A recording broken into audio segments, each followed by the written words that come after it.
우리가 누군가에게 편지를 쓸 때 그 편지를 쓰는 이유와 목적이 분명히 있습니다. 안부를 묻든 또는 뭔가를 알리거나 통보를 하든 다 이유가 있어야 편지를 씁니다.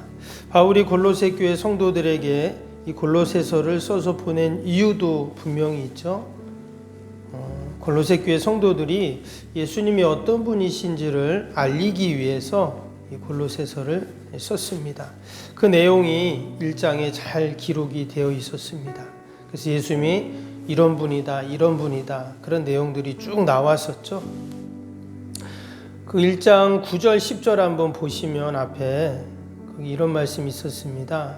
이로써 우리도 듣던 날부터 너희를 위하여 기도하기를 그치지 아니하고 구하노니 너희로 하여금 모든 신령한 지혜와 총명에 하나님의 뜻을 아는 것으로 채우게 하시고 주께 합당하게 행하여 범사에 기뻐하게 하고 모든 선한 일에 열매를 맺게 하며 하나님을 아는 것에 자라게 하시고 그랬습니다.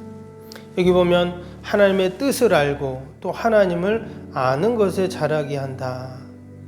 바로 그 편지를 쓴 이유가 이거라는 겁니다. 그것을 위해서 기도하고 또 이렇게 감옥에 있으면서도 편지를 썼습니다. 하나님을 아는 것, 이것이 얼마나 귀하기에 그가 감옥에서 이런 편지를 썼는가 하는 생각을 하게 되죠. 오늘 2절에도 그 말씀이 나옵니다. 2절도 보면 이는 그들로 마음의 위안을 받고 사랑 안에서 연합하여 확실한 이해의 모든 풍성함과 하나님의 비밀인 그리스도를 깨닫게 하려 함이니 그랬죠. 편지를 쓴 이유와 목적이 그리스도를 깨닫게 하려 합니다. 그랬습니다. 하나님을 알고 하나님의 뜻을 알고 다 이제 같은 말씀이죠. 그래서 1장, 2장에 바울이 골로새 교회 성도들에게 구체적으로 한 절 한 절 바로 하나님이 누구시고 또 그리스도를 깨닫게 하려고 편지를 쓰고 있습니다. 근데 궁극적으로 바울이 예수님이 누군지를 이야기한 이유가 궁극적인 이유는 따로 있었어요. 그게 오늘 4절에 나오는데 4절을 보시면 내가 이것을 말함은 그랬죠. 그러니까 예수님에 대해서 쭉 말한 이유에 대해서 뭐라 그랬냐면 아무도 교묘한 말로 너희를 속이지 못하게 하려 함이니 그랬습니다. 당시 초대교회 때는 이 교회를 어지럽히고 좀 복음을 왜곡시키는 많은 이단들이 있었다는 이야기를 합니다. 오늘 그 5절까지는 구체적으로 안 나오지만 이제 6절부터 보면 쭉 이제 그 내용들이 나와요. 거짓 교사들, 또 당시의 이단 사상들, 이런 내용들이 쭉 이제 나오는데 그런 것들이 이제 복음을 변질시키는데 진리를 또 흐리게 하죠. 그래서 어떻게 하면 그 가운데서 복음의 핵심인 예수님이 누구신지를 아는 것이 중요하다 하는 얘기를 하죠. 그래서 뭐 예를 들어서 율법주의자들, 또 천사 숭배자들, 금욕주의자들 이런 이단들의 주장들이 쭉 나오는데 그것을 어떻게 경계해야 되는가 이런 말씀들을 하고 있습니다. 예전에 대전에서 이렇게 사역할 때 어떤 전도사님이 교회를 찾아왔어요. 그분이 막 전단지를 막 주더라고요. 그래서 뭔가 이렇게 내용을 봤더니 이단에 대한 내용이에요. 이단이 뭐가 문제고 특별히 이제 신천지에 대해서 막 열본을 토하면서 얘기하는 거를 보았는데 알고 봤더니 이분 부인이 신천지에 빠진 거예요. 이분이 전도사님인데 그래서 이제 사역도 그만하시면서 막 이단 이 사역을 하시더라고요. 아무튼 1인 시위도 한다고 하고 막 강의도 한다고 하고 하면서 혹시 교회에 신천지 빠진 분이 있냐 하면서 자기가 도와주겠다 막 이런 얘기를 하는 것을 보았습니다. 여러분 가족 중에 이단에 빠진 사람이 있으면 어떻습니까? 정말 힘들겠죠.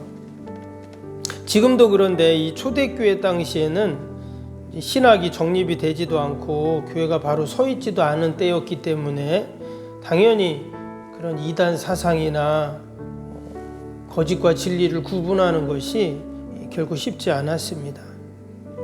이단에 빠지지 않는 가장 확실한 방법이 있습니다. 그게 뭐냐? 복음을 분명히 알면 되는 것이죠.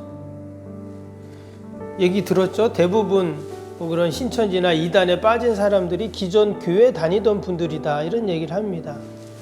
그러니까 전혀 교회 안 다니는 사람들이 간 게 아니라 교회 다니던 분들이 다 거기에 가가지고 아, 이게 진리다, 이런 식으로 하면서 빠지죠. 교회도 보면 이 신천지에서 한 달에 한 번씩 편지를 보내요. 꼭 2통씩 편지를 보내더라고요. 그래서 야, 이 사람들이 왜 이러나. 지난번에는 도구제일교회 목사님들 같이 은혜설교 공부하는데 그 교회 입구에다가 이렇게 붙여놓고 간 거예요, 그 전단지를.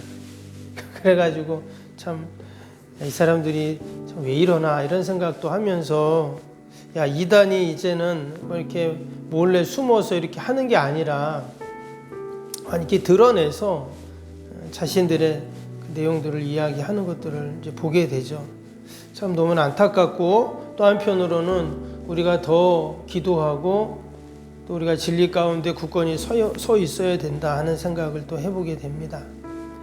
그래서 바울이 지금 이 골로새 교회 성도들을 생각하면서 결코 이단에 또 거짓 그런 교사들의 이야기에 빠지지 않는 바람으로 이 편지를 지금 써내려 가고 있는 것입니다.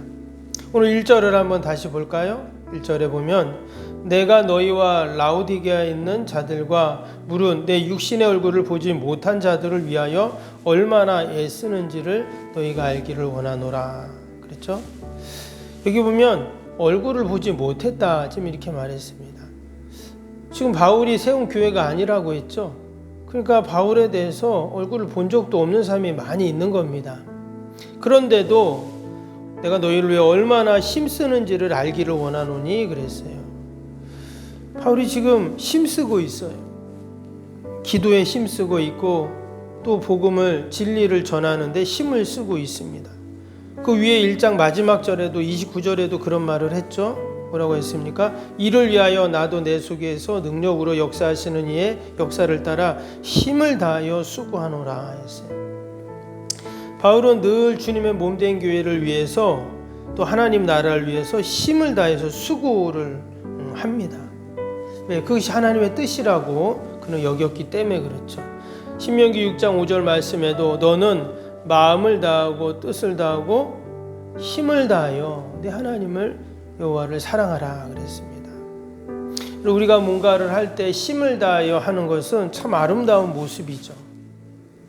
특별히 우리가 주님의 뜻을 이루고 또 하나님 나라를 위해서 주님의 몸된 교회를 섬겨 나갈 때 우리가 힘을 다하여 수고하는 것, 여러분 이것이 너무나 귀한 일이고 복된 일이고 또 하나님께 영광이 되는 일인 줄로 믿습니다. 바울은 알지도 못하는 사람들을 위해서 주님 안에서 한 지체가 되었다는 이유로 이처럼 힘을 다해서 기도하고 있고 또 편지를 보내고 있습니다. 서두에도 말씀드린 것처럼 바울이 이처럼 수고하는 이유가 뭐라고 했죠? 2절 말씀처럼 하나님의 비밀인 그리스도를 깨닫게 하려고 그랬다는 거예요. 예수님을 잘 알아서 그들이 이단에 빠져가지고 멸망의 길로 가지 않도록 그가 힘을 다해서 이처럼 복음을 전하고 진리를 전하고 있습니다. 이어지는 3절에 보니까 그 안에는 지혜와 지식의 모든 보화가 감추어져 있느니라 그랬어요. 그리스도 안에 모든 세상의 지혜와 지식이, 모든 보화가 다 감춰져 있다는 거예요. 그러기에 너무나 귀한 이 주님을 우리가 알고 배우고 해야 된다 하는 이야기를 하는 거죠. 마치 마태복음 13장에 보면 그 밭에 감추인 보화 비유가 있죠. 어떤 사람이 밭에서 일하다가 보화를 발견했습니다. 누군가가 옛날에 밭에 묻어놓은 거죠. 그래서 이 사람이 당장 집에 가가지고 있는 것을 다 가지고 나와서 팔아가지고 그 밭을 사는 그 내용이 나오게 됩니다. 그 밭을 사는 이유는 하나이죠. 그 보화 때문이에요. 그 보화가 너무나 귀한 것을 알기에 자신의 모든 소유를 다 팔아서라도 그 밭을 산 것입니다.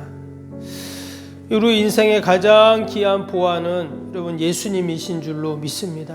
오늘도 우리가 예수님을 꼭 마음에 품고 예수님 때문에 기도하고 예수님 때문에 일하고 또 예수님 때문에 우리가 살아가고 또 예수님 때문에 우리가 오늘도 우리의 모든 일들 가운데 여러분 주님을 찬양하는 그러한 이유가 있는 줄로 믿습니다. 오늘도 바울처럼 때론 알지도 못하지만 그들을 위해서 이처럼 수고했던 그 모습을 생각하면서 저와 여러분도 오늘도 하나님 나라를 위해서 맡겨진 사명을 위해서 우리가 함께 기도하고 또 충성하는 저와 여러분이 되기를 축복합니다. 우리 함께 기도합니다. 화요일 기도하겠습니다. 31번부터 45번까지 31번부터 45번까지 시공과 관련된 모든 인허가 절차가 순조롭게 진행되게 하옵소서. 아멘. 건축위원과 설계 및 시공사 간의 원활한 소통이 이루어지게 하옵소서. 아멘. 공사기간 동안 날씨와 모든 환경을 주장하셔서 공정에 차질이 없게 하옵소서. 아멘. 지역 주민들에게 불편함을 끼치지 않는 안전한 공법으로 건축되게 하옵소서. 아멘. 착공부터 완공에 이르기까지 지역사회와 긴밀한 우호관계를 유지하게 하옵소서. 아멘. 건축사와 건설사, 시공사를 붙드시고 초심을 잃지 않고 잘 감당하게 하옵소서. 아멘. 공사기간 동안 안전사고나 불미스러운 일이 한 건도 발생하지 않게 하옵소서. 아멘. 성실하고 책임감 있는 감리로 건축의 시작과 끝이 완벽하게 진행되게 하옵소서. 아멘. 자재 품질 및 검수가 철저히 이루어지고 공사 일정이 지체되지 않게 하옵소서. 아멘. 최적의 공사기간과 공사비 절감을 위해 세밀한 업무가 이루어지게 하옵소서. 아멘. 꼼꼼한 업무로 불필요한 비용 발생을 원천적으로 차단하게 하옵소서. 아멘. 건축에 필요한 모든 재정이 시기적절하게 잘 채워지게 하옵소서. 아멘. 입당에 이르기까지 모든 건축 과정의 재정의 집행이 어려움 없게 하옵소서. 아멘. 헌금을 약정하고 드리는 성도들에게 복을 주셔서 간증이 넘치게 하옵소서. 아멘. 건축으로 인해 교회 사역이 위축되지 않도록 풍성한 재정으로 채워 주옵소서. 아멘.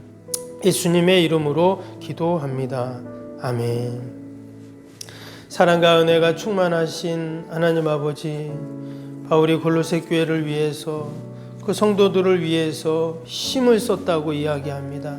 힘써서 기도하고 힘써서 그들이 이단에 빠지지 않도록 최선을 다해 복음과 진리를 전했던 모습들을 봅니다. 하나님, 오늘도 우리가 하나님 나라를 위해서 또 몸된 교회를 위해서 맡겨진 사명을 위해서 늘 힘을 다하여 수고하는 저희들이 되게 하여 주옵소서. 아버지, 주님 안에는 세상의 모든 보화가 다 담겨 있는 줄로 믿습니다. 늘 주님 우리가 가슴에 품고 아버지, 오늘도 감사하고 그 은혜를 찬양하며 또 하나님 영광 돌리는 복된 하루가 되게 하여 주옵소서. 귀한 새벽에도 우리가 나라 민족과 또 교회와 이웃과 살아가는 자녀들 하나님 다 올려드리오니 하나님 오늘도 돌보시고 선하게 인도하여 주옵소서.